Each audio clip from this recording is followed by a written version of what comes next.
नमस्कार, मैं हूं आपके साथ प्रेरणा कौशिक और आप देख रहे हैं एनबीटी इंटरनेशनल।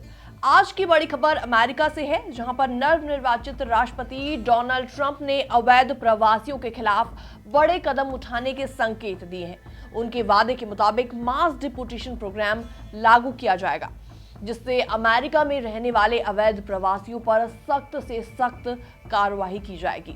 20 जनवरी को डोनाल्ड ट्रंप राष्ट्रपति पद की शपथ लेंगे और उसके बाद इस मामले में औपचारिक आदेश आने की संभावना है। जी हां, ऐसे में ब्लूमबर्ग में एक रिपोर्ट छापी गई है। जी हां, ब्लूमबर्ग पर छपी एक रिपोर्ट के मुताबिक डोनाल्ड ट्रंप की ये कदम न सिर्फ इमिग्रेशन के नियमों को बदल सकते हैं, बल्कि अमेरिकी नागरिकों का मतलब भी बदल सकता है। जी हां, रिपोर्ट कहती है कि जो बाइडेन के कार्यकाल में इमिग्रेशन अपने उच्चतम स्तर पर पहुंच गया है। एक रिपोर्ट के अनुसार जो बाइडेन के 4 साल के दौरान करीबन 8 मिलियन यानी कि लगभग 80 लाख प्रवासी अमेरिका आए, जिसमें से ज्यादातर अवैध तरीके से सीमा को पार करके पहुंचे। डोनाल्ड ट्रंप के संभावित कदम क्या होंगे, चलिए ये भी आपको डिटेल में सब कुछ बताते हैं। ब्लूमबर्ग में रिपोर्ट जो छापी गई है उसमें बताया गया है कि 5 प्रमुख कदम उठाए जाएंगे जो कि डोनाल्ड ट्रंप अपने कार्यकाल में उठा सकते हैं। ऐसे में पहला कदम होगा एलियन एनिमीज एक्ट का इस्तेमाल। जी हां, डोनाल्ड ट्रंप ने कहा है कि सभी गिरोह के सदस्य, ड्रग डीलर और कार्टेल से जुड़े लोगों को अमेरिका से बाहर निकाल दिया जाएगा। इसमें एलियन एनिमीज एक्ट का इस्तेमाल किया जाएगा। ये कानून अब तक केवल युद्ध के समय इस्तेमाल हुआ है। हालांकि विशेषज्ञों का यह भी मानना है कि इस कानून के तहत राष्ट्रपति शांति काल में इसे लागू कर सकते हैं। नंबर 2 पर आता है कार्यस्थल पर छापेमारी। इसका मतलब है वर्क प्लेस पर रेड डाली जाएगी। डोनाल्ड ट्रंप के border security chief Tom human ने कहा है कि कार्यस्थलों पर छापे फिर से शुरू किए जाएंगे।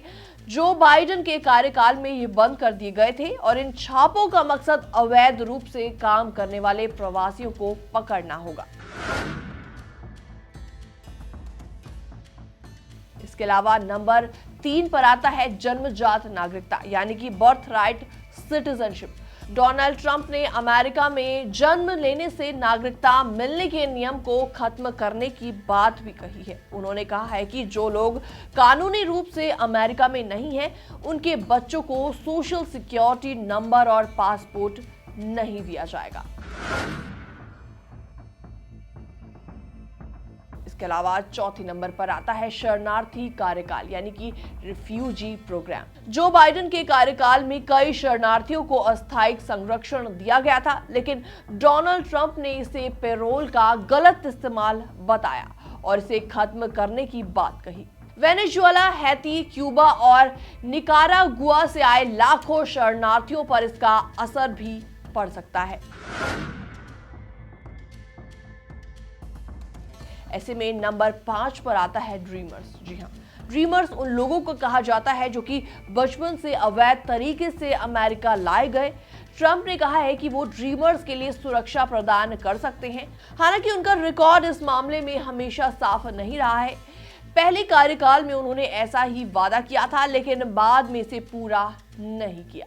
ब्लूमबर्ग रिपोर्ट का कहना है कि डोनाल्ड ट्रंप के कदम अमेरिका में इमिग्रेशन सिस्टम और नागरिकता के आधारभूत सिद्धांतों को हमेशा के लिए बदल सकते हैं। ऐसे में इस पूरी रिपोर्ट को देखने के बाद आपका क्या रिएक्शन है, आप भी हमें जल्दी से कमेंट सेक्शन में कमेंट करके जरूर बताएं। बाकी वर्ल्ड से जुड़ी छोटी और बड़ी खबरें देखने के लिए जरूर सब्सक्राइब करें एनबीटी इंटरनेशनल।